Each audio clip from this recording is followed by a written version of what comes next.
Okay, so let me begin by where we stopped last time. So we started by trying to find the gravitational field around the point mass. And what we had said is that just from the spherical symmetry,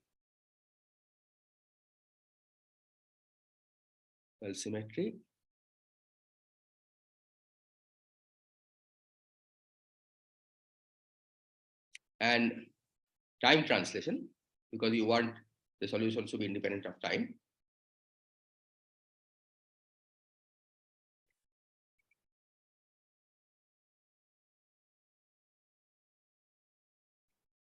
This allowed us to bring the metric in simple form.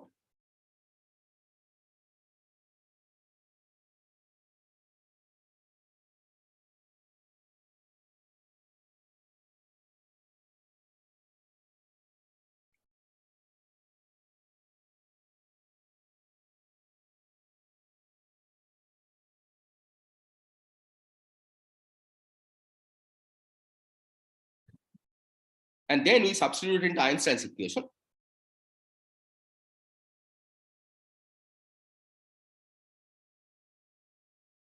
Okay, so let me write those down here. So first was that we want to set r rho rho equal to 0,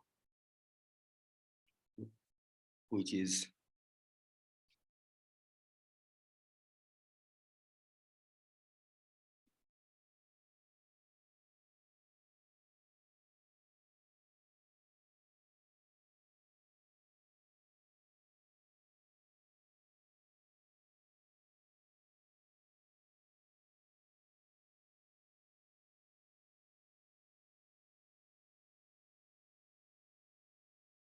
then we want to set r theta theta equal to 0. This gave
okay. So these are the equations that we have to solve. And then we started by saying that we first take a linear combination of these two and set equal to 0. So the linear combination you want to take is psi times r rho rho plus xi times rtt. Here you see that these terms cancel. Okay. These terms also cancel. So essentially you are left with just this. So this gives you minus 1 over rho xi times psi prime plus psi prime, which is minus 1 over rho xi times dd rho of psi xi. This says that psi xi is constant.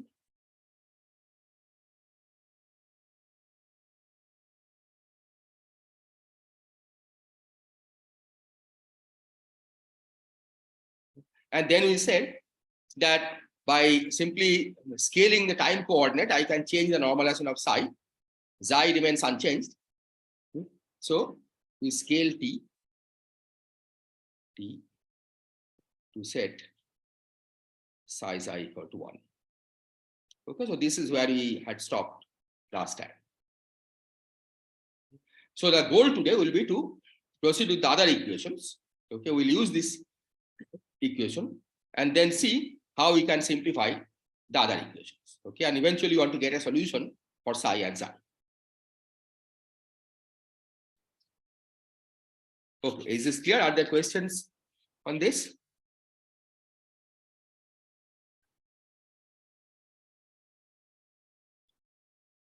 So next we are going to work with the r theta theta equation. And we will see that fortunately that is going to be enough, because r phi phi, once r theta theta equal to 0, then r phi phi is also equal to 0 automatically. So it's on a new equation.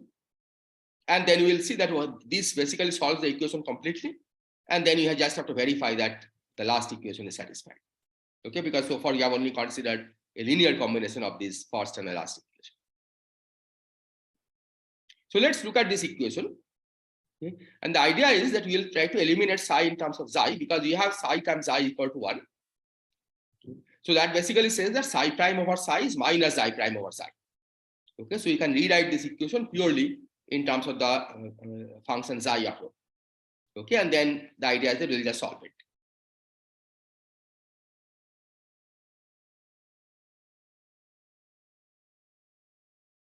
So r theta theta equal to 0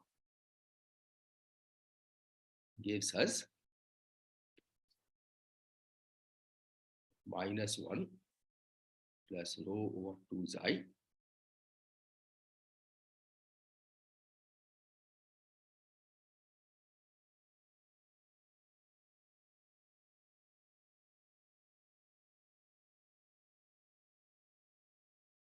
Okay, all I have done is that I have just replaced the psi prime over psi that was there by minus psi prime over psi, as you can see here. So this equation we can simplify. Okay, just multiply the whole thing by xi square. Okay, so the denominators are gone. So we have minus xi square plus rho times these two cancels. So xi, sorry, so xi prime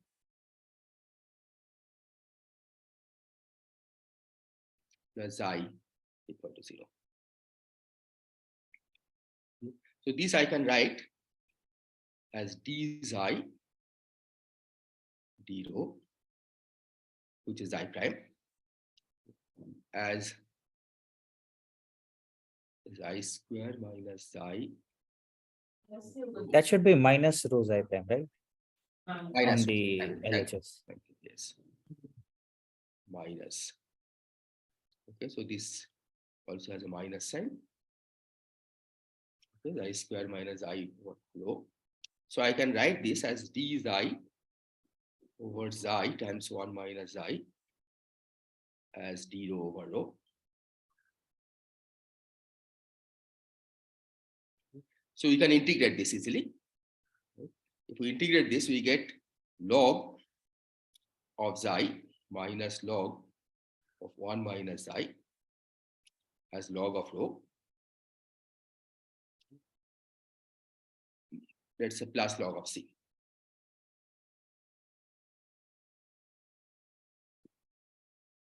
Okay, where this is a constant of integration.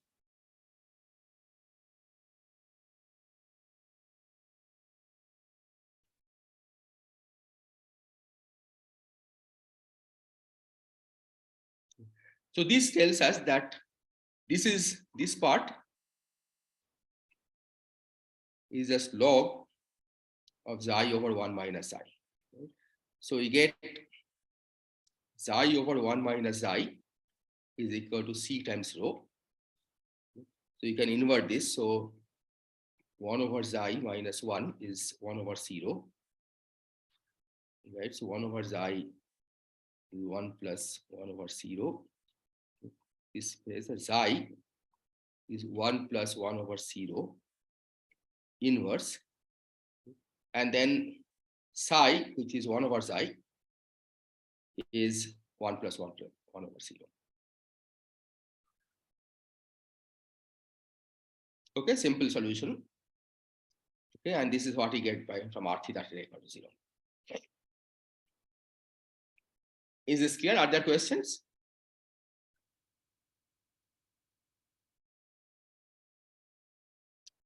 So now I'll leave it to you to verify that once you have gotten the solution for xi and psi, right, in terms of this constant c, okay, there is not much you can do. We just have to check if this last equation is satisfied or not, right? Because so far we have taken one linear combination of these two, okay, and we have taken this.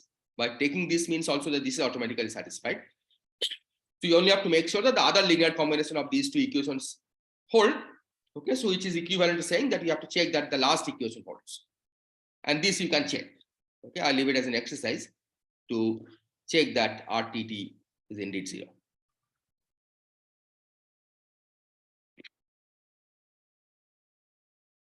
Exercise, check that RTT equal to 0 for this solution.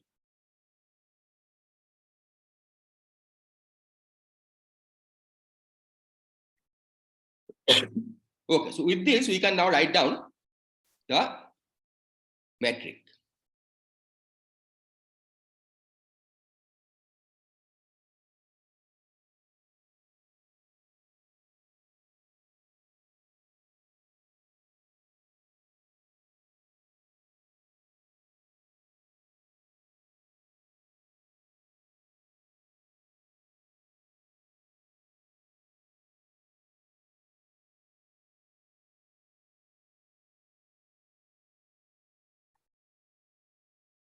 Okay, we'll fix this constant C in a few minutes. But the first thing we notice that as rho goes to infinity, ds squared approaches minus dt squared plus d rho squared.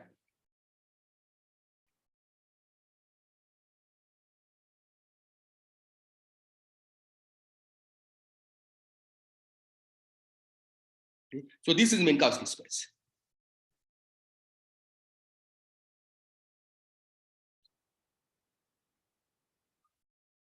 Which is good because if you are trying to find a gravitational field of a point particle, we do expect that far away from the point particle, you should get Minkowski space, right? Because the gravitational field should fall off to 0. And we see that that is indeed the case here. Okay, that far away, you do get Minkowski space. But this also tells us that for large rho, we have weak field.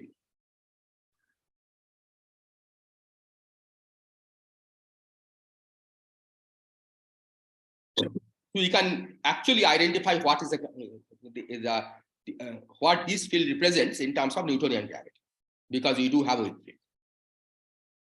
So let's check what the configuration is. So you see that from here, the G00 is given by -1 over 0.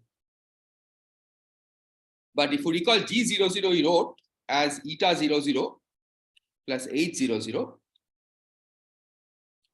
So this tells us that H00 is -1 over 0. But on the other hand, H00 we identified with the gravitational potential.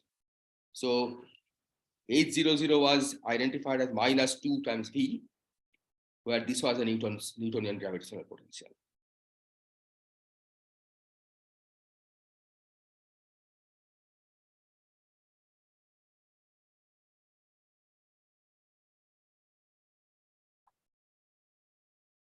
So if you compare this, we see that we have 2V is equal to 1 over 0. Okay, that's what we are finding by comparing with it. So in terms of Newtonian gravitational potential, you have a potential which is given by 1 over 2 0. On the other hand, we know that in Newton's gravity, V is given by minus Gm over rho. Right, where G is the Newton's constant and M is the mass of the object that is producing the Newtonian potential. So we can now compare, and by comparing this, we see that we get 1 over C equal to -2 Gm.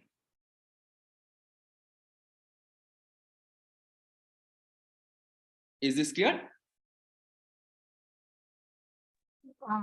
How did you write this G00 equals -1 over 0, as in the 0? Oh, here. because this is G00, right? Oh, I see, I see. So I just rewrote this. Yeah. So this one, sorry, give you this G00, right? And then we are saying that because it's a weak field, we can use the correspondence with the Newtonian gravity, okay, to identify this as the gravitational potential, or twice the gravitational potential, right? So that gave us that 2v is equal to 1/0, okay, where c is some constant. And now all you are saying is that if we go back to the Newtonian gravity, we know that if you have a particle of mass m, right, that's sitting at the origin, that produces a gravitational field of order minus gm over rho. So you just compare these two to find the interpretation of this constant c. Okay, that 1/c is minus 2gm. And here we are taking the speed of light to be 1, right? Otherwise, we'll have a c square underneath in the minus Yeah, 2b, yeah. right? So speed of light I have already said equal to 1. Right? So unless we say again, the speed of light will be taken to be 1 all through. Yeah, so this c is not the speed of light, it's just a constant. Yeah, otherwise there is a 2 minus 2v over c square, right? That was the kind of thing we had. So speed of light has been set equal to 1. So, but during this derivation, we assumed that the energy momentum tensor is 0. So where is this particle coming from? Like Well, see, particle of we mass. assume that the energy momentum tensor is 0. This is the same spirit in which we solve the field of a charged particle, right? We solve del square phi equal to 0. But then after you get the solution, we find that there is a singularity sitting at the origin, right? So you cannot really say that del square phi is 0 everywhere, right? But in regular points, it is 0. And then it's the same spirit here. We solved source-free equation, right? But this solution, of course, you can see there is a singularity at the origin, right? At rho equal to 0, it blows up. So the point mass is basically sitting at the origin, okay, which you don't see.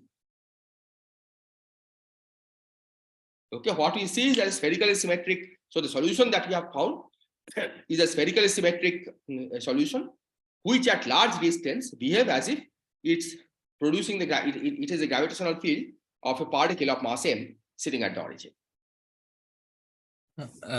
Do you mean that we have left the origin out of consideration when we set the energy momentum tensor equal to 0? Well, we didn't start by saying that, right? Just like when you solve the Coulomb potential, we write del square phi equal to 0, right, and solve it. But after you have found the solution, you find that the Coulomb potential 1 over r has a singularity at the origin, right? So your equation is not valid there.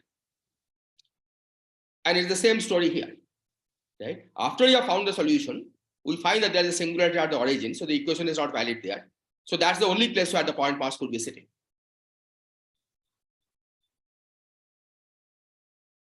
Right? So the spirit of this analysis is similar to what we do for calculating the field of a charged particle, electrostatic field of a charged particle. Okay, we don't explicitly put the particle there, but we find the solution to source-free equation, and then you discover that at the origin there is something.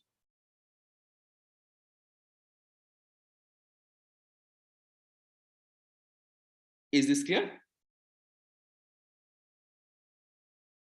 Yes. Okay. So you are going to rewrite this equation, the solution now. Yeah, sir, I have a doubt actually. So Yes.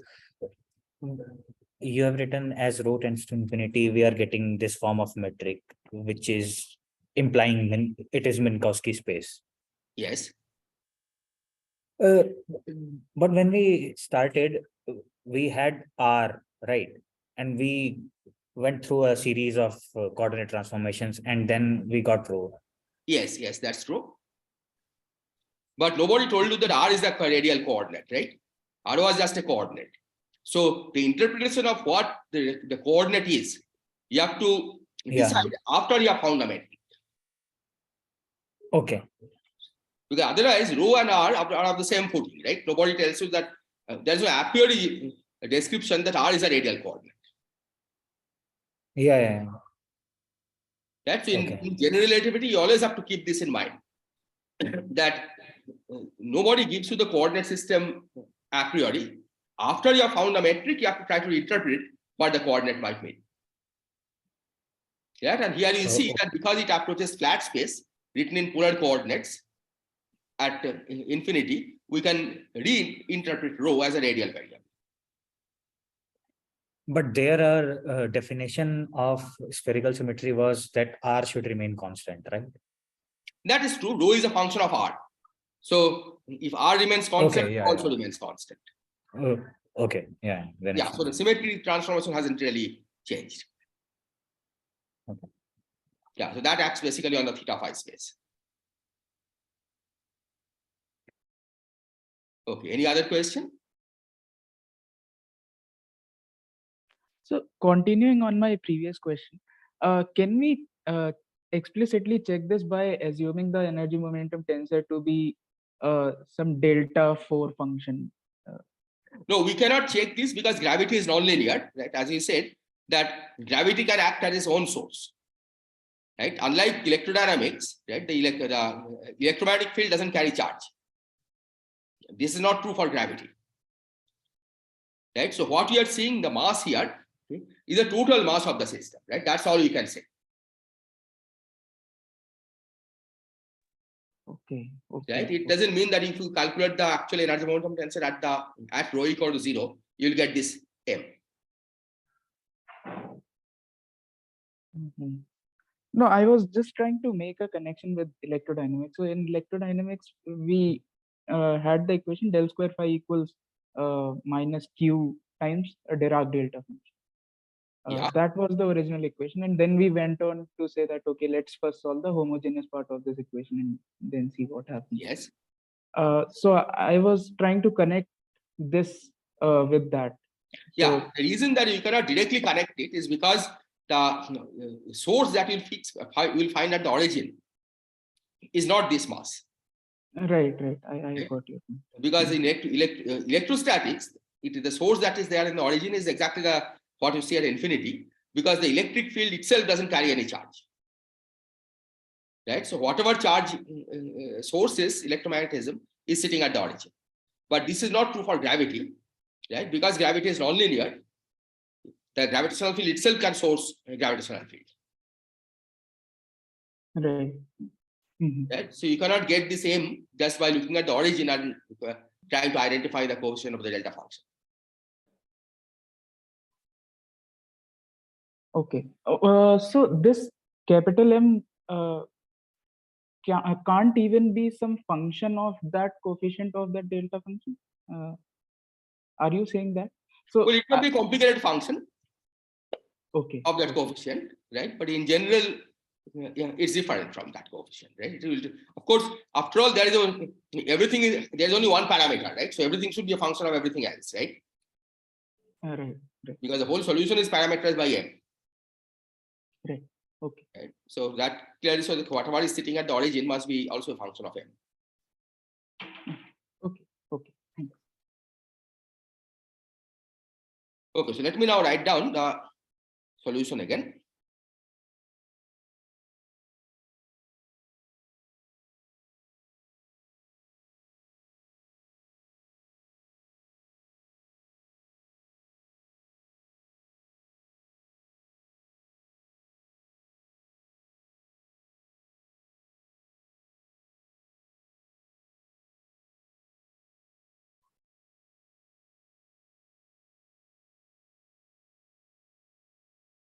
So this is known as a Schwarzschild solution.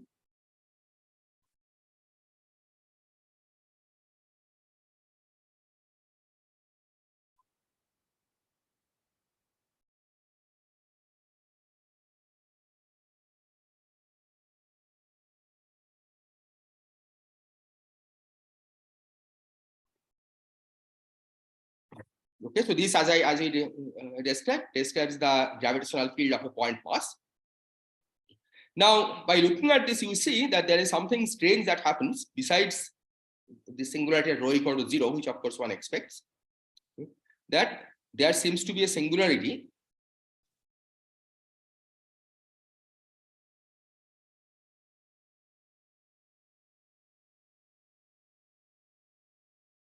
at rho equal to 2m, 2gm.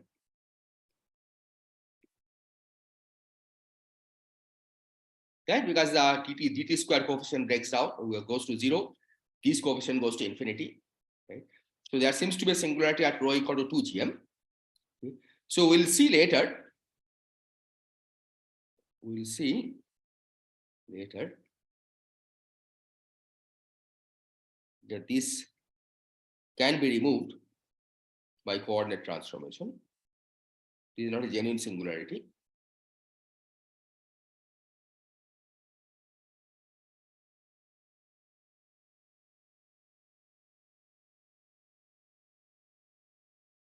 Is this an artifact of how we like propose a solution that this singularity can be removed by an appropriate coordinate transformation? This is maybe I didn't get the question. Can you ask once more? Yeah. So I was asking, is this removable singularity by an appropriate coordinate transformation a reason because the way we propose our solution? Yeah, in that coordinate system, it is singular, right? We wanted a solution that is manifestly spherical symmetric, right? And that in that coordinate system, the solution is looks singular. So in a sense, you can say that this is a manifestation of the way we have solved it. Yeah. Got it. Okay. Yeah. So this is singular. Okay. But as I said, even though it can be removed by a coordinate transformation, okay, we'll see that. But even then, the rho equal to 2 gm surface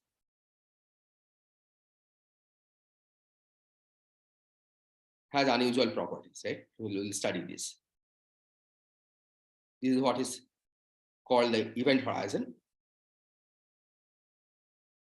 Okay, and this is what makes a black hole a black hole. But let's not discuss this immediately. Okay. So what we'll discuss immediately is to take this metric and study the geodesics outside this radius. So for rho larger than 2 gm, okay, we can study the geodesics. There are singularities. So this coordinate system is perfectly good. So what we'll do is we'll study geodesics in the region where rho is larger than 2 gm, because those geodesics will tell us how a particle will move in this background. So our immediate goal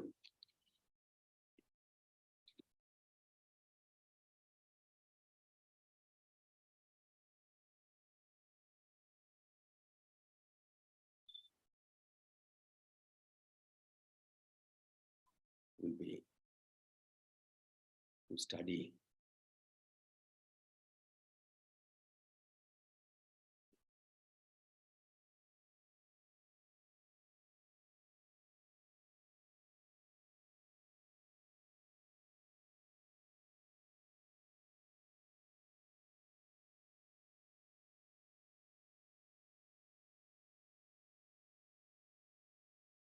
okay, are there questions?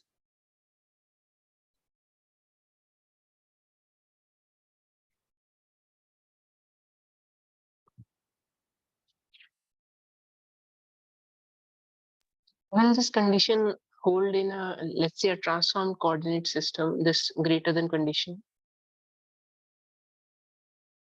Well, in a transform coordinate system, I mean, if you find the right coordinate system, there will be no singularity, right? So what exactly do you mean by greater than condition? Yeah, I was just asking that we are trying to find geodesics in this region only so that we don't bother ourselves with the singularity. But since, as you said, we can just remove it and don't have to worry about it in the first place. Yeah. So in that case, we can study. So in the new coordinate system, we can study geodesics that go beyond this region, right? But the coordinate system that we have introduced so far is not good enough for studying geodesics that go to rho less than 2 gm. Yeah, so that's the reason in this coordinate system we'll first study the geodesics in this region.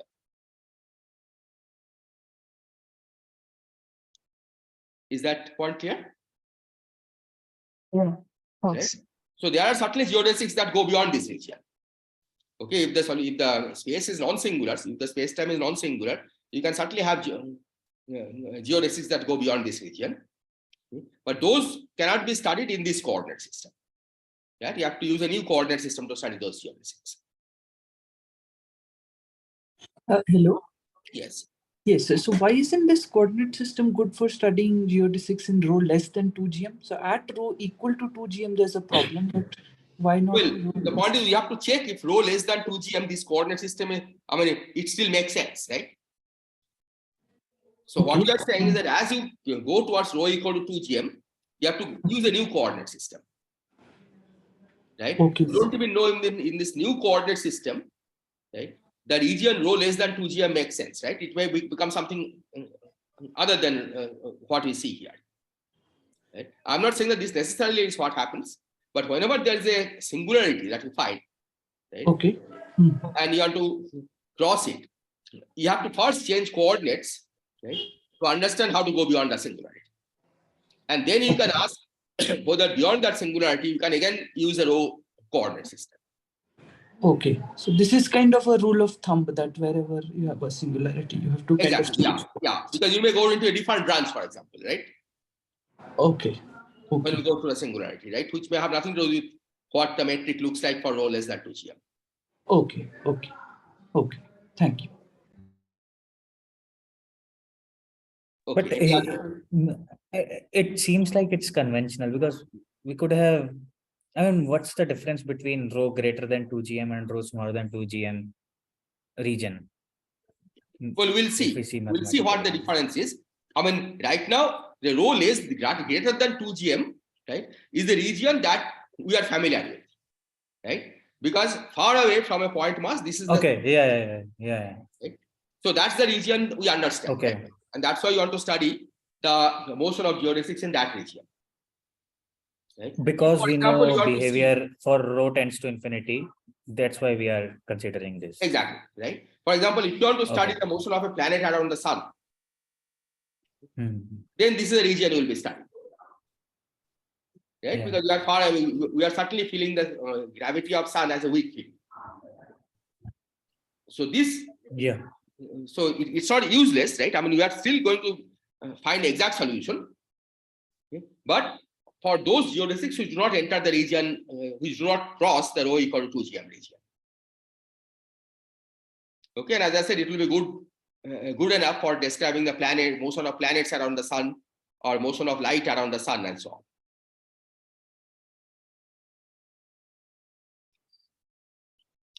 Okay, any other question?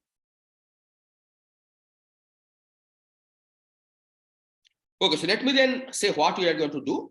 Okay, we have the geodesic equation.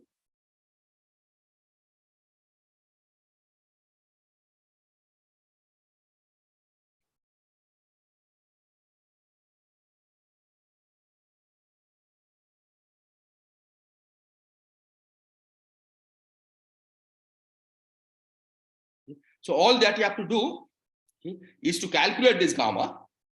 Right, gamma you can calculate because you know the metric. Okay, we use the metric to calculate the gamma and then substitute in these equations. Okay. So I'm going to write down the equations without deriving them, and this I'll leave as an exercise. Okay, you have to basically calculate the gammas and substitute. So first, the rho equation, right? When x mu stands for rho.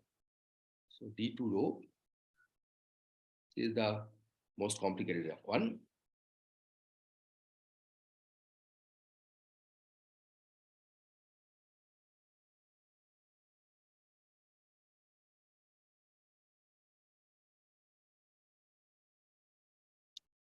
Even though I have determined xi and psi, I'm still continuing to use these symbols xi and psi, because so that in case you have a different kind of solution, right? For example, suppose you are trying to study the situation where there is a cosmological constant, okay, where the solution itself may be different. Okay? Nevertheless, these equations will still be applicable. Okay, but eventually we'll substitute the value, the expressions for psi and psi. Okay, but we'll see that a lot of the analysis can be done without knowing what these functions are.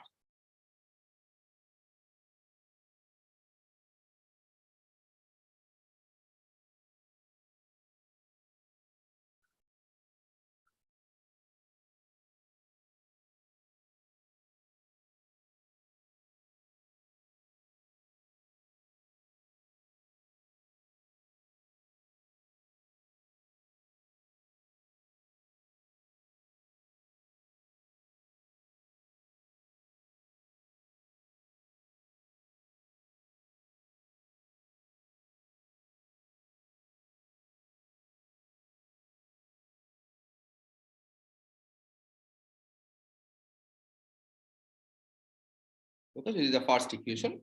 Let me number them.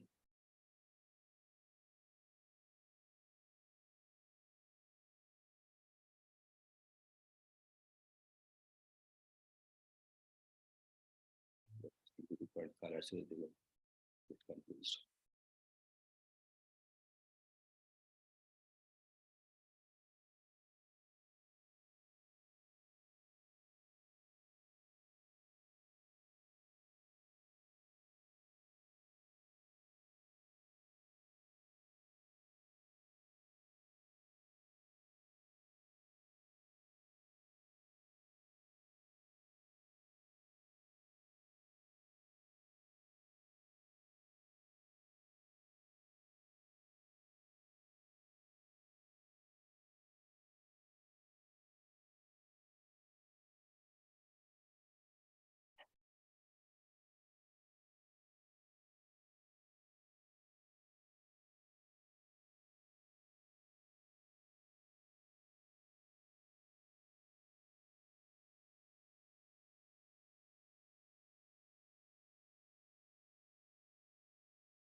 Okay, so these are the 4 equations.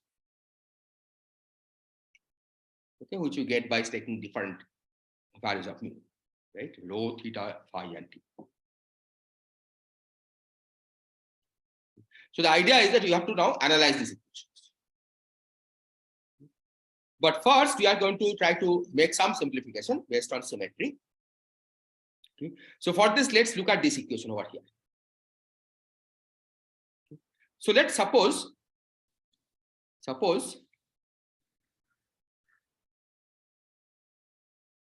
at u equal to 0, which is the initial condition, we set theta equal to pi by 2 and d theta du equal to 0.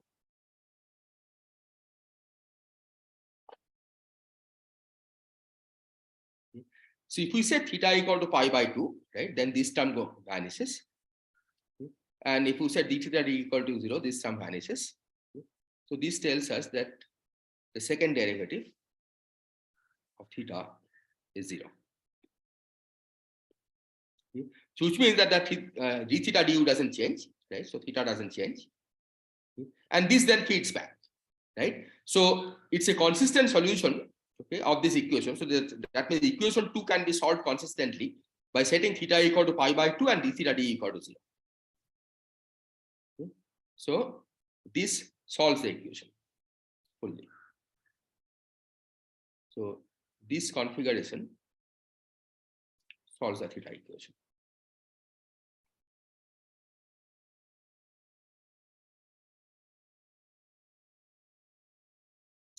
Is this clear? That if at u equal to 0, you start at theta equal to pi by 2 and d theta d equal to 0, then it remains, theta remains constant at pi by 2. Okay, because the second derivative is identically 0. Are there questions on this?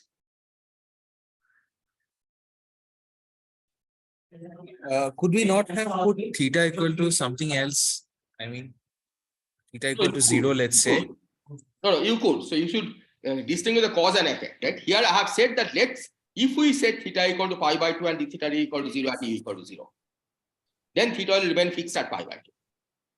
Yeah, but for d2 theta du square equal to 0, I mean, theta equal to 0 would also work, right? Are we not using that because the equation 3 one term will blow up there? Cot theta. I mean, well, theta equal to, we'll see what happens, right? But let's just take this statement first. okay. Okay, and then we'll see its interpretation. So theta equal, so okay, so this means what? So theta equal to pi by 2 is the equatorial plane, right? If you think in terms of the sphere, theta equal to pi by 2 is the equatorial plane. Okay. And so what this is saying that this particular initial condition, when you have set theta equal to pi by 2 and d theta equal to 0, puts the motion of the particle in the equatorial plane. Is that quite clear? One doubt here. So when we are fixing the initial condition, Yes. and so I mean, are we using the uniqueness of the solution of wait, the wait. geodesic? I'm not claiming anything about uniqueness, right? I'm saying if we take this initial condition, then it will remain in the theta equal to pi by 2 plane. Right? I'm not saying that this is the only initial condition you can choose. But theta equal to pi by 2 is only at u equal to 0, right? Yes. Both these conditions are only at u equal to 0. So Exactly. how are you putting it in for arbitrary value? So now what I'm saying is if we put these conditions, then the second derivative vanishes by this equation. Right? So d theta du doesn't change. Okay. Right? Okay. So that's why d theta du doesn't change. So d theta du remains 0, and hence theta remains fixed at pi by 2. Okay. Yes. So in other words, if you start the motion on the equatorial plane at theta equal to pi by 2 and d theta equal to 0, then it remains in the equatorial plane. This is something you may be familiar with your central force problem, right? In classical mechanics, that if you have a three-dimensional particle moving under central force, right, you know that if you start the motion in the equatorial plane, it never leaves the plane. Is this familiar?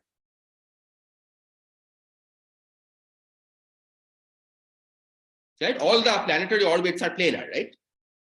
It doesn't leave the plane, right? And that's a particular property of the central force, right? It's essentially angular momentum conservation, right? And that's also essentially the same thing you are seeing here. Now I'm going to make the second statement, which is that you can always choose your coordinate system so that the particle motion is in the equatorial plane. So let's think of it this way. That let's take a sphere.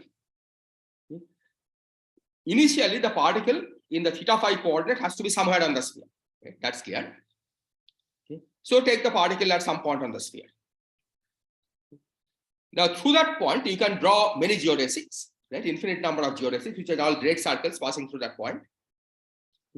And the initial velocity of the particle in the theta phi plane, right? Forget about the rho direction. The initial speed of the particle in the theta phi plane will be along one of those geodesics, right? It's some tangent vector on the sphere, right? So it should be along one of those geodesics. So this means that there is so through the particle, okay, through the point, okay, many great circles pass, okay, and the initial motion of the particle must be along one of those great circles. Now I'm saying that just choose your coordinate system so that that great circle corresponds to theta equal to pi by 2. So this means that whatever be the initial condition, okay, we can always orient your coordinate system so that the particle moves along theta equal to pi by 2. Is this statement clear? So now we are making a statement of uniqueness, that whichever is the initial condition, you can always choose your coordinate system so that this condition holds. And this will imply that the second derivative of theta is 0 and the particle will remain in that plane.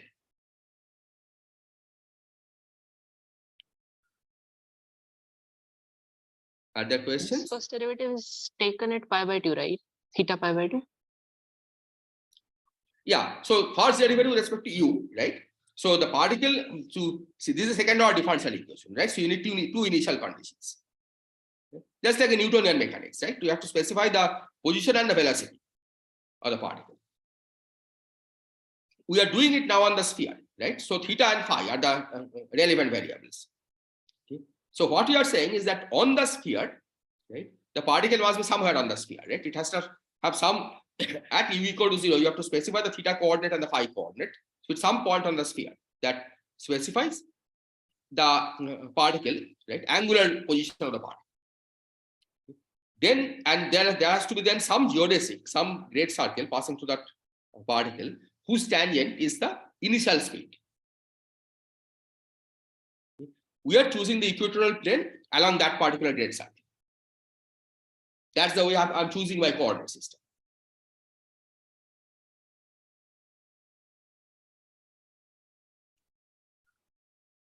Is this clear? Yes. Is there still some confusion? Right. See, this part you can just think of as a central force problem, right? I mean, this has nothing to do with gravity. Gravity, of course, modifies the equation, right? It's not the same equation that you'll solve in the central force problem. But this is just based on symmetry, right? In symmetry, if you have a particle moving in a elliptical orbit or circular or whatever orbit, right? You can always choose, as long as the motion is planar, right, which happens because of the angular momentum conservation, you can always choose your equatorial plane to be along the plane of motion of the part because of the rotational symmetry of the problem.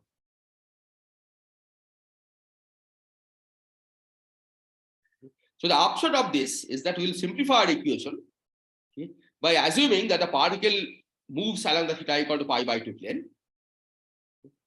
And this is not a spatial condition because every possible motion, okay, can be described by this kind of orbit by simply reorienting our coordinate system.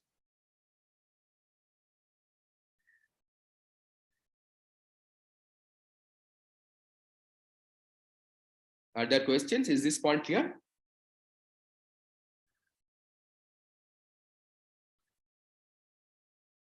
So what you are going to do now, from now on, okay, is that I'll just set theta equal to pi by 2 and forget about the second equation. Because second equation has already been found. But there's one more thing, that our initial velocity along theta, I mean theta cap, should also be 0, right? I mean, we have not accounted the condition, No, situations where. See, we are orienting our coordinate system so the initial velocity along the theta cap is 0. Okay. Right? See, the initial velocity along some tangent to the sphere, right? Okay. That direction I'm calling the phi cap. Okay. And the okay, I see. So that's why you have to orient your coordinate system, right? So depending on what kind of motion the particle is executing, you can always orient your coordinate system so that theta is pi by 2 and theta is equal to 0. So these points should be clear. That I mean, again, I think in the central force problem also you do this, right? You assume that the particle is moving in a plane and you level that plane by the radial distance and the angle, right? You don't try to use the spherical polar coordinate, okay, and solve a 3-variable problem, right? You essentially make it into a 2-variable problem because the particle motion is in a plane, right? It's exactly the same thing we are doing here, right? We are reducing one variable by simply setting theta equal to pi by 2. And that's consistent because of this observation that once these two are satisfied, then d theta du square are automatically 0.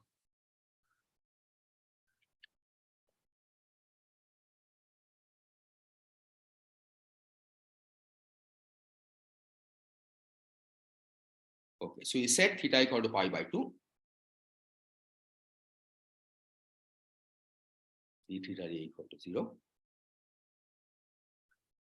And now let's look at the T equation. So first look at the T equation. Okay, so T equation is here. This one, right? So no particular simplification happens here. So let's just substitute this here.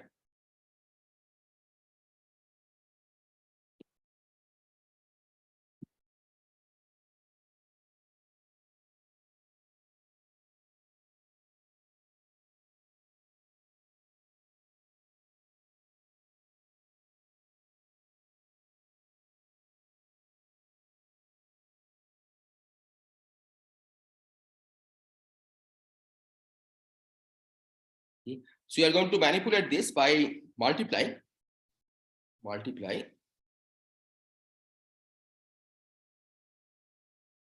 by dt du inverse.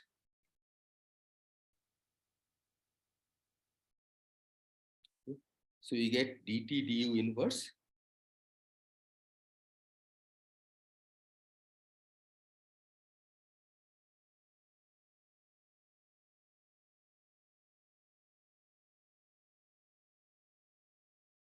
this is ddu of log dt du plus ddu of log psi equal to 0. Right? Because if you take the derivative of this, we get 1 over dt du times the second derivative of t. And if you take the derivative of this, you get 1 over psi times d psi du, right? Which is basically psi prime times d dot du. So this tells us that log of dt du times psi equal to constant, or dt du times psi equal to constant. And this constant I set equal to 1 by scaling u. Can be set to 1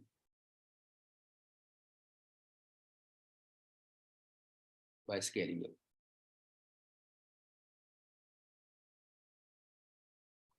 Okay, u is the affine parameter, but of course, the overall scale of u is not fixed. Right? So you can simply take the scale of u so that it's equal to 1. So our conclusion from this is that dt du is 1 over psi. Psi.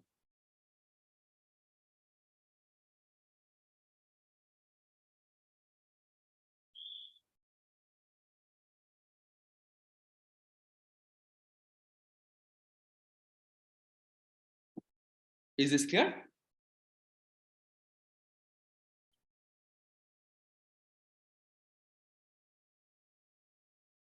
Okay, so now let's look at the phi equation.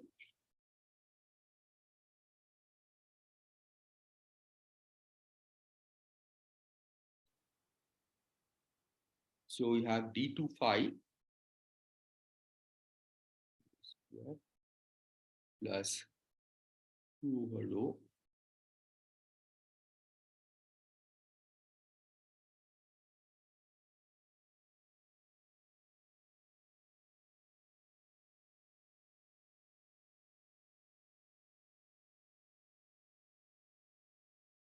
so again multiply by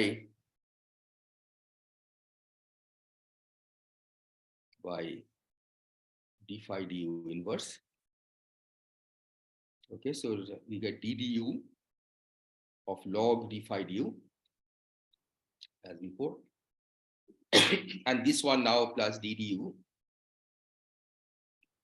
of log rho square.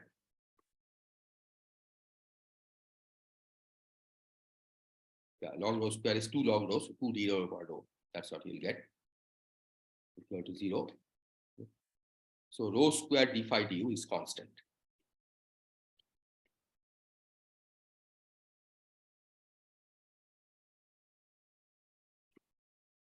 So this cannot be set to 1 anymore because you have already used the scaling of u to set the corresponding d phi dt expression to 1. Okay, so this is the second equation.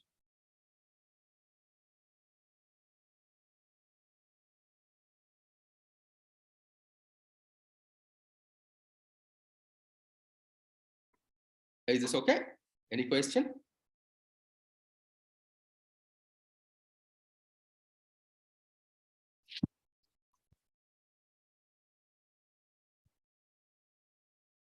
Finally, we'll turn to the last the rho equation, right, which is the most complicated of the all the equations. So let me write that down first.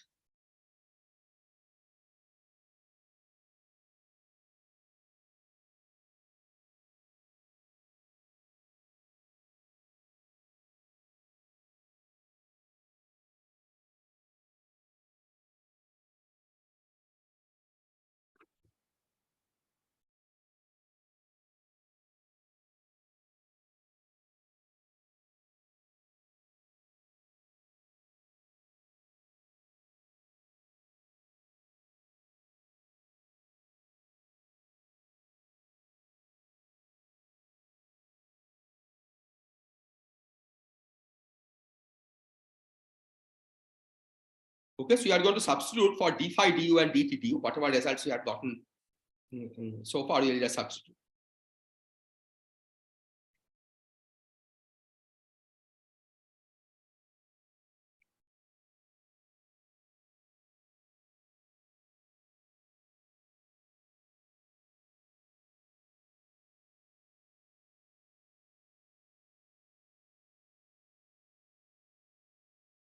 D phi du square is k square over rho to the 4th, right? Because we had seen d phi du is k over rho square. That's what you are substituting. And then here plus psi prime over 2 xi. Dt du was 1 over psi, so 1 over psi square. Okay. So to integrate this, we multiply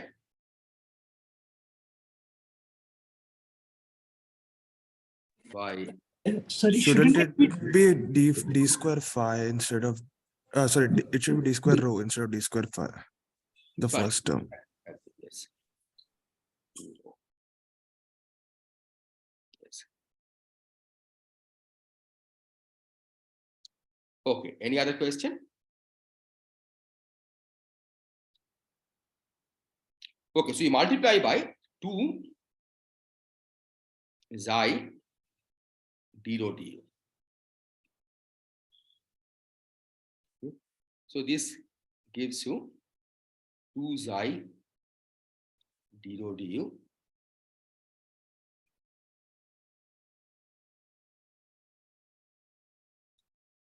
plus psi prime d rho du cube minus 2 xi, so minus 2 rho k square over rho to the 4. So 2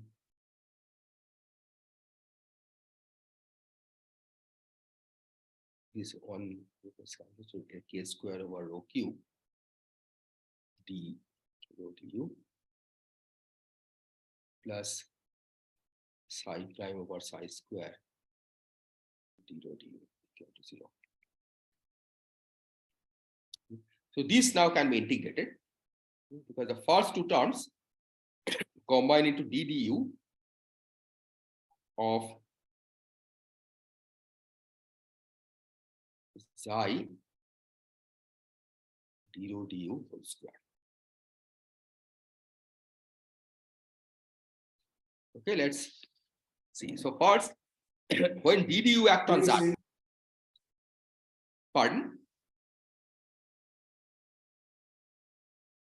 was there a question? Okay, so when d du acts on xi, right, what will you get? You get a d xi d rho times d rho du. Right? So that is I prime d rho du. So that's the second term. When d du acts on this, you get xi times the second derivative of rho with respect to u times 2 d rho du. That's first term. Right? So the first two terms combine into d du of this. This one is my plus k square d du of 1 over rho square. Right? Because when you take the derivative, you get 1 minus 2 over rho cube times d rho du. That's exactly what we have here. And this one is d du of minus 1 over psi.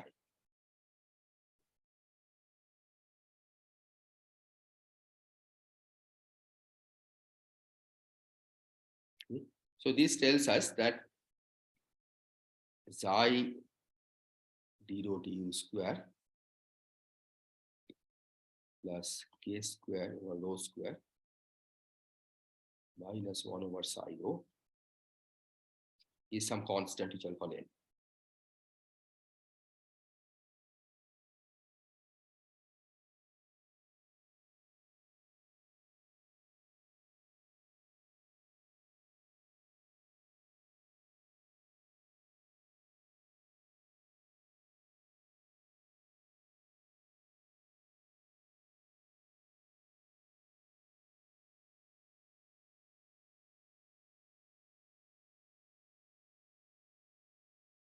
Okay, so these are the three equations we got.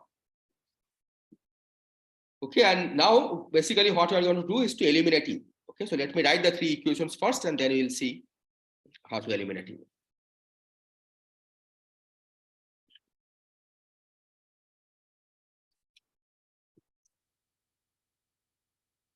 So you had the equation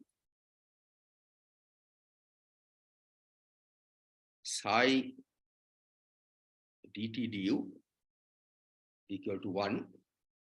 So using this, we can see that ddu essentially is 1 over psi ddt.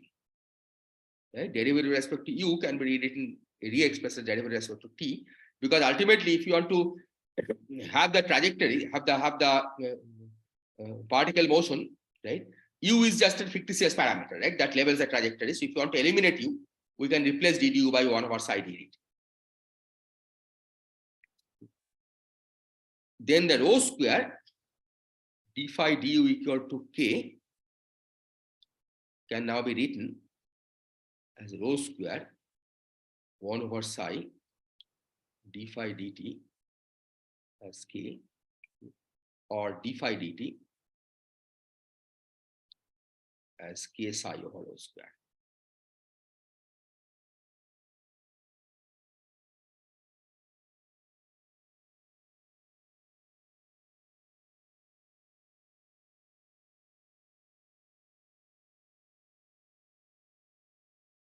Is this clear?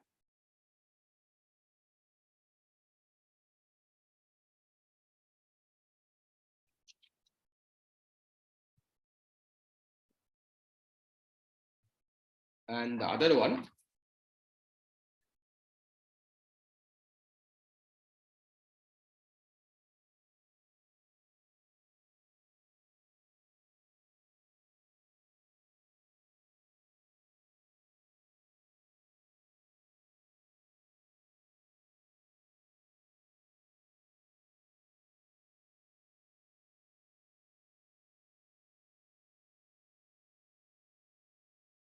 okay, this will get replaced by, again, this xi over psi square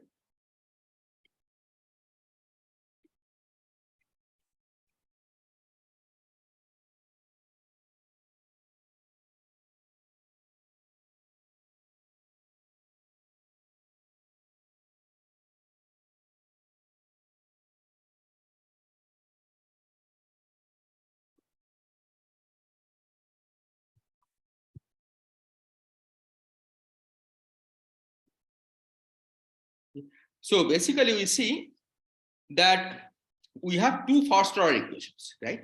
This one tells us how phi changes as a function of time, and this one tells us how how rho changes as a function of time. Okay? And by solving this, we can find the trajectory of the part. Okay, so two first order equations to be solved. The second term was k square by rho square, right? K square rho square. Thank you.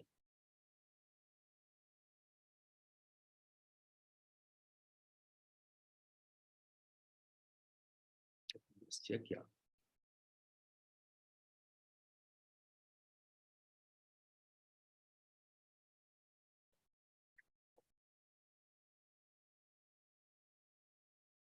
Yeah, it's fine. Okay. So we get two first order equations for first order equations for phi and rho as function of t. Okay, so the particle trajectory can be found by solving these equations. Is this clear?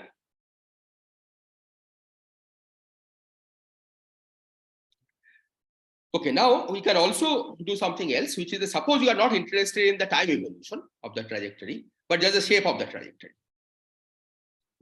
So if we just want the shape of the trajectory,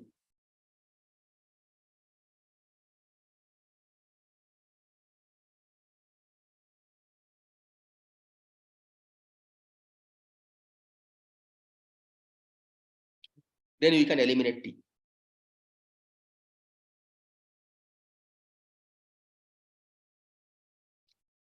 And then we eliminate T by saying that from here, the d dt can be replaced by k psi rho over rho square times d d phi.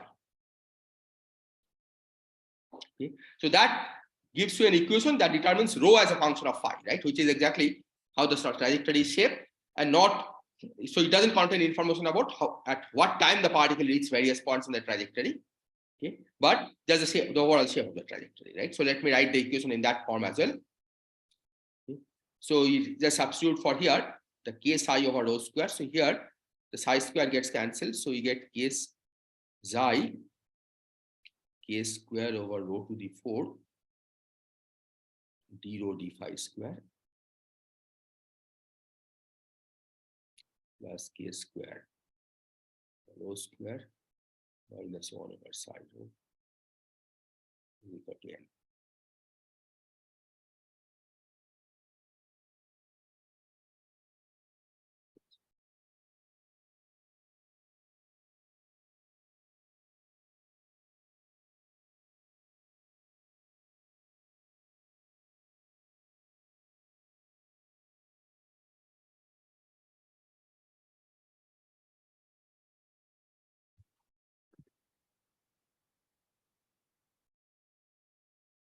Is this clear?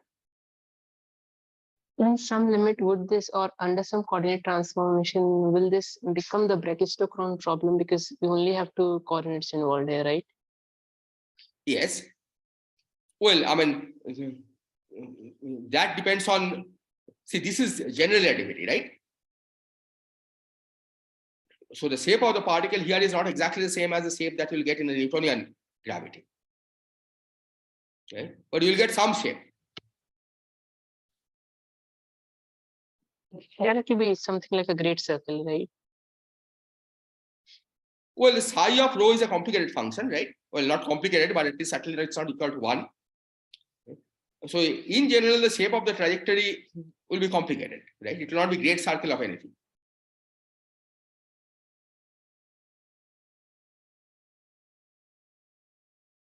Right? But you'll get some particular shape, right?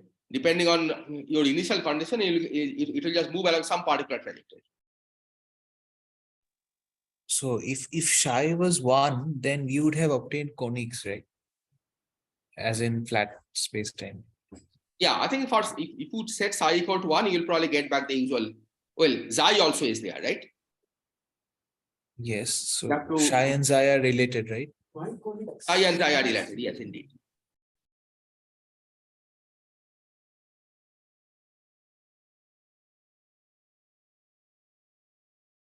Okay, so you have to, I mean, this is the full equation, right? So now you can ask that in what limit you will get that you have to get Newtonian limit, for example, right? If you want to get the Newtonian limit, then you should expand psi and keep up to terms of order m. Right? That some information about the source will be there. And by doing that expansion, you will get, you can reduce it to the Newtonian problem.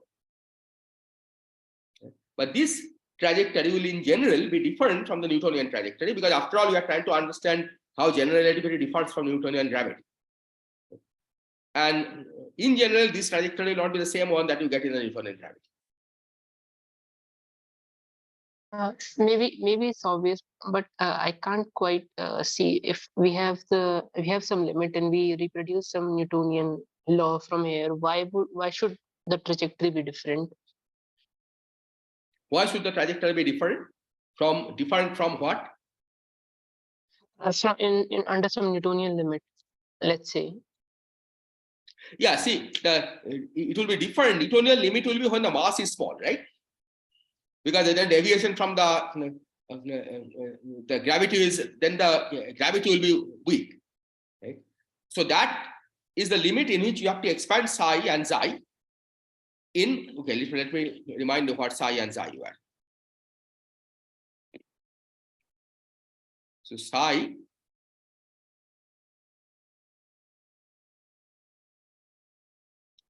psi was 1 minus 2 gm over rho, and xi was 1 over 1 minus 2 gm over rho. Okay.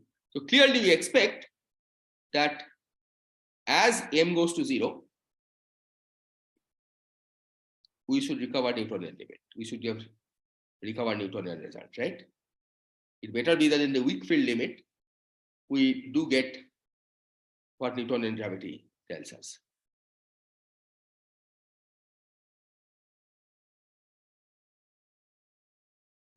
So we'll indeed, I mean, okay, we'll see later when you study planetary motion, for example, right?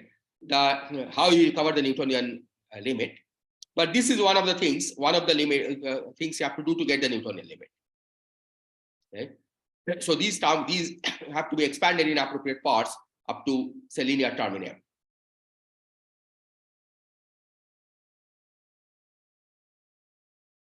It's not obvious from the equation that you have written, right? Because it doesn't look like Newton's equation, but it should be, right? After all, you are studying particle trajectory in the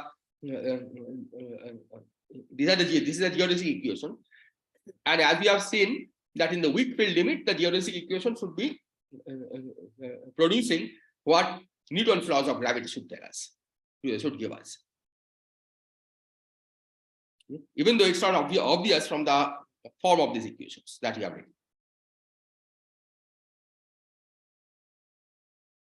Is this clear?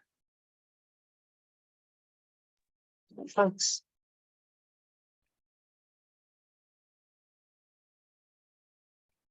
Okay, let me then end by giving the interpretation of this n, of this constant n, because that will be useful.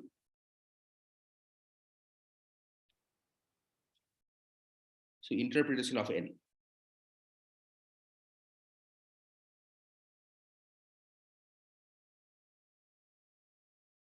Of n. Okay, so let me remind you the place where n entered.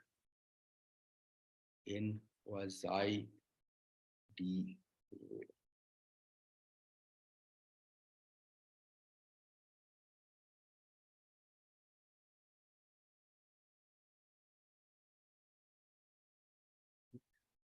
So if we calculate ds square, the metric, it was given by psi of rho. Sir, wasn't there a k square by rho to the power 4 Oh, yes, k square by in the first term, if I'm not wrong? second N, term. n equal to xi d rho by d whole square. That term had a k square by rho power 4, right? That term, no, That was when we wrote it in terms of pi. yeah. Not Oh, no, Okay, you okay, wrote okay. U in Okay, terms okay, of yeah. pi, right? Yeah. Yes, yes. This is the original form in which when you first introduced n. Okay, okay, okay. That's what I'm using.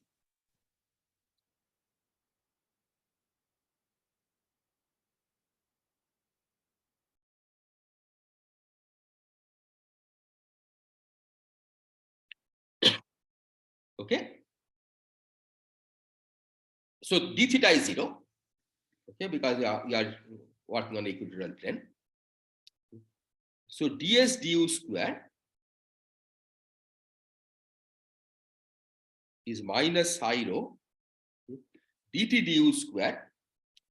Dt du, if I remember, let me remind you, was 1 over psi square. Okay, I am using the fact that dt du is 1 over psi. And d phi du was k over rho square. Okay, we are going to use that. So plus xi rho d rho du square plus rho square. Sin square theta is 1 because theta is pi by 2. And d phi du square. D phi du square is k square over rho to the 4.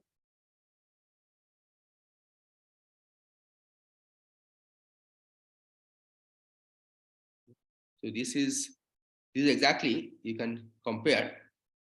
This is exactly n.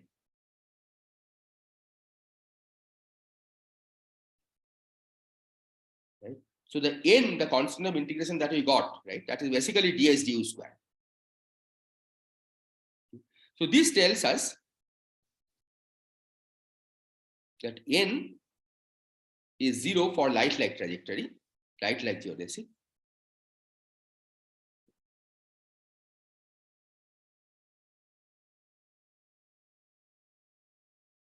And n is less than 0 for time-like geodesic. Those are the ones we are interested in, right? Because you are interested in the particle trajectory.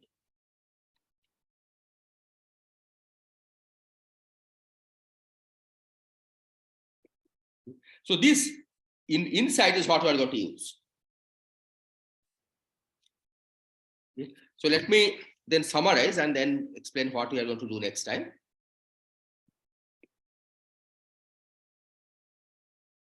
Okay, so let me first write the equation for phi. So trajectory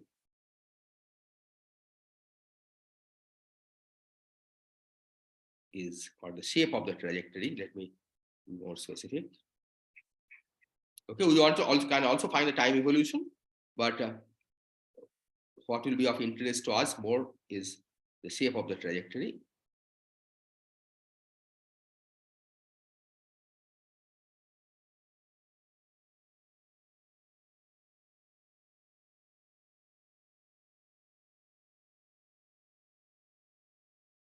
This is just a way of rewriting whatever we have already gotten.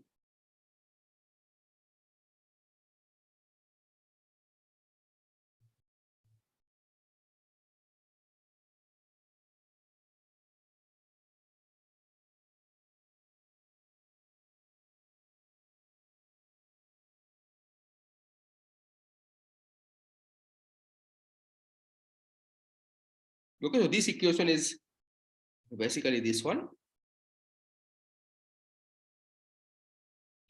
Is basically this one. Okay, I have just rewritten this as an expression for d phi d rho as a function of rho.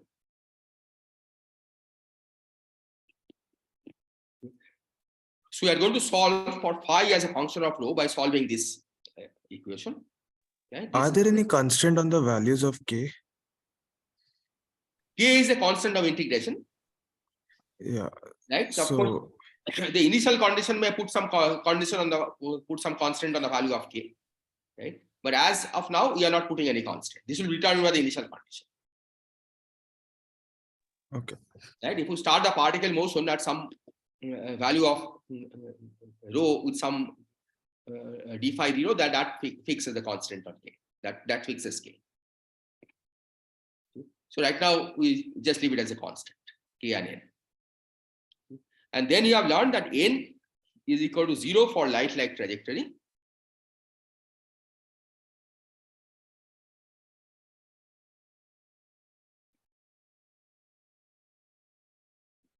And n is negative for time-like trajectory.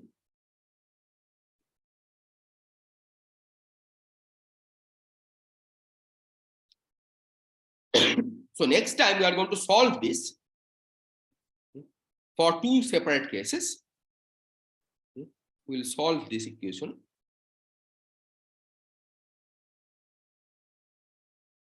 for n equal to 0. This will give us, for example, the bending of light around a star.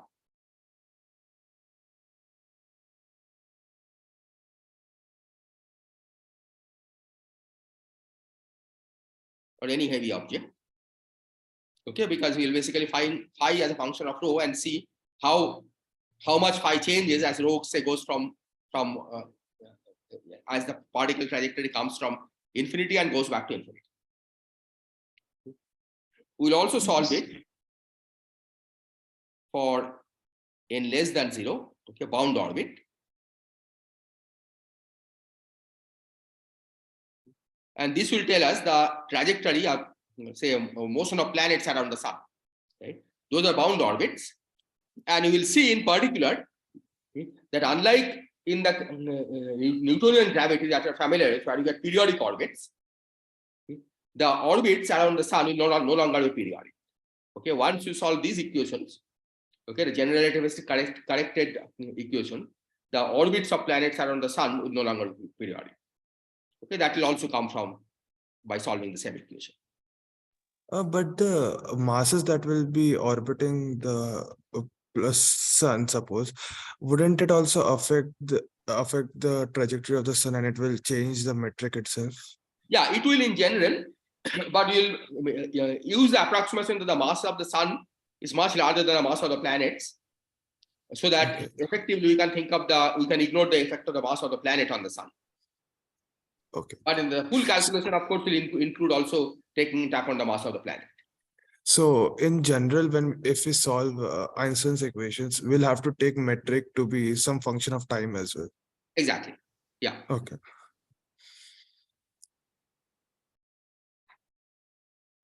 Okay. So I do think you mean that we'll not have periodic orbits, or we'll not have closed orbits? I mean, we'll not have. Yeah. Well, I mean, I don't know what is the difference. Yeah, we'll not have we closed orbits. we can have open quasi-periodic orbits, right? I mean, even those are not allowed. Well, periodic basically means that after a certain point, the particle will come back to the same point with the same velocity, right? Yeah, but it can come to a very neighboring point with some similar velocity. I mean, even that. Yes, but that is not periodic. So that's okay. Right? Okay. So that's what we'll see. That the periodic orbits are very specific to the 1/r², R². and the general relativistic corrections don't preserve that feature.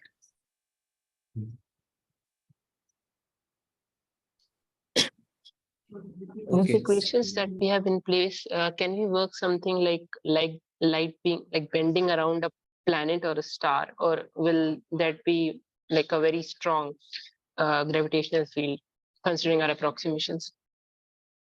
Bending around what? I didn't get the question. Can you repeat it once more? So if we have a very massive object, let's say a star or something even more massive than that, light just bending around it and going towards the direction it came from the other side.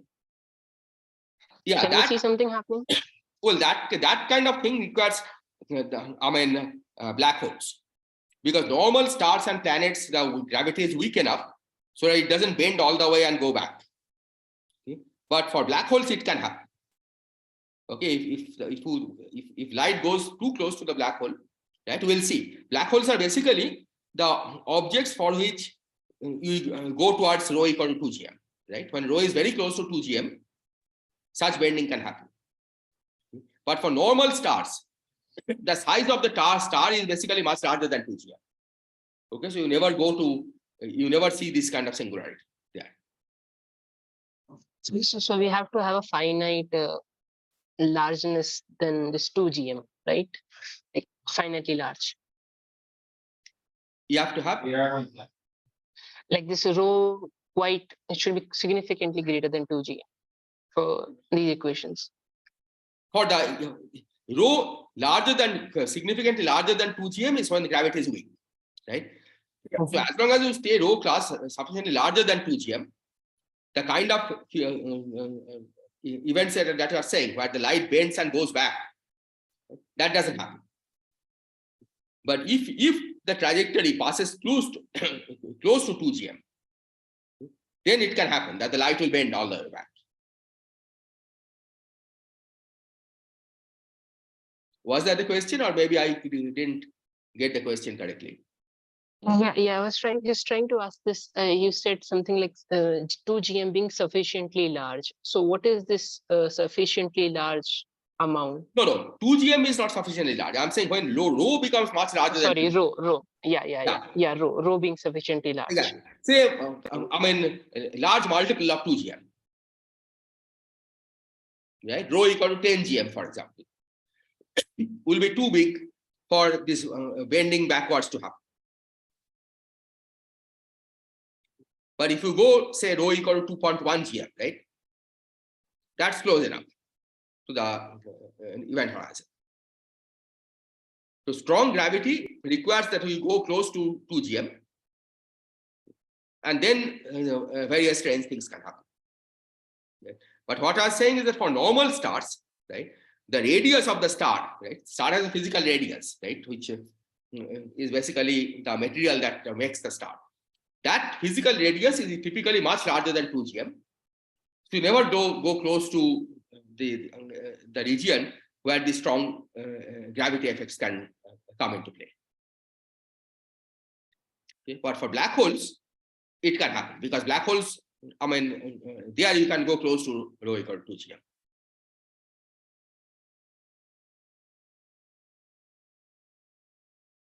Yeah, thanks. Any other question? So I had a very basic question. I just want to confirm whether this is correct or not. So we are saying theta and phi just like we interpret them in our usual uh, Euclidean sense, the angular coordinates. But Okay. in this class only, we said that we should not take anything like the interpretation of coordinates. We should always infer from the metric. We should Exactly. not take anything for granted. So here we are treating theta and phi as the usual angular coordinates just because it is appearing just like it appears in the S2 metric. Yeah, because at large distance, right, this metric becomes Minkowskian. Right. Right? And there the theta and phi are the standard angular coordinates that you are familiar with. Right. Right. So that's the reason why you are treating theta and phi as the standard angular coordinates. But even if we are not in that regime, like if we are close to the event horizon, still outside but close, Yes. even then in the metric, the angular part is appearing as d theta square plus sine square theta d phi square. So we can Yes. still consider them as the usual angular coordinates, right? Well, yeah, you can consider them, but the question is how you are, I mean, what you are going to use it for, right? See, ultimately you are doing an experiment, right? If you can do the experiment by sitting far away from the black hole, then you can use the usual notion of theta and phi. Right? If your experimental lab is in the, say, close to the horizon, then you have to translate. I mean, of course, the result of experiment cannot depend on the choice of coordinate system, right? But whatever experiment you want to perform, you have to translate the theta and phi in that language, right? You have to see what your experiment is measuring. Right. Right? But if you want to call theta and phi angular coordinates, yes, you can call them angular coordinates. Okay? But for example, I mean, when you say bending of light, right, you will see how much phi changes. Is that what you measure the apparatus? Right? And that relies on the fact that the apparatus is situated far away from the place where gravity is strong. And here the space-time is approximately Minkowskian. And so you can use, I mean, we know what phi is, right? How to measure phi. Oh, okay. Okay.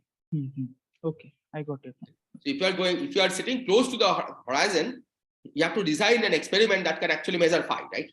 What experiment you will do to measure phi? Right. Okay, thank you. Any other question? Okay, so if not, we will continue tomorrow.